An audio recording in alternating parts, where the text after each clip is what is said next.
hogaamiyayaashan 20 dal ee dhaqaalaha ugu tunka weyn caalamka ayaa isku afkartay in dib boodhka looga jafo nidaamka ganacsiga ee caalamka.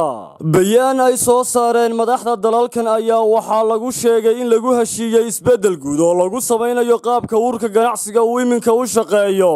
Madaxweynaha waddanka Faransiiska Emmanuel Macron ayaa wariyayaasha u sheegay in ay jirto baahi loo qabo in la casri gareeyo ururkaasi ganacsiga adduunka.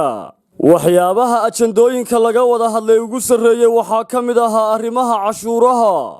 dhanka kale wadamada Mareykanka iyo Shiinaha ayay waxay u muuqataa inay is-afgarad ka gaadheen dagaalkii ganacsiga u dhaxeeyay wadamadaasi Shiinaha iyo Mareykanka. madaxweynaha waddankaasi Mareykanka Donald Trump iyo dhigiisa waddankaasi Shiinaha Shirkii G20 ayaa kulan ay yeesheen kadib shirweynaha wadamada G20 waxa ay isku raaceen in la joojiyo muddo 90 maalmood cashuuraha cusub ee hore ay isugu soo rogeen wadamadaasi. saraakiisha Shiinaha ayaa waxa ay sheegeen in Mareykanka isku afkarteen in wax cashuura cusub aan lagu soo rogin wixii ka dambeeyay 1 bisha Janaayo.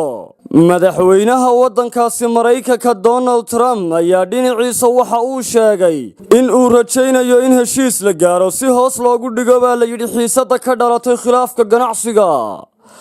dagaalka ganacsiga ee u dhaxeeya wadamadaasi Shiinaha iyo Mareykanka ayaa waxa uu soo bilaabmay markii uu madaxweyne Donald Trump uu cashuuro dheeraad ku soo rogay badeecooyinka waddankaasi Shiinaha laga keeno.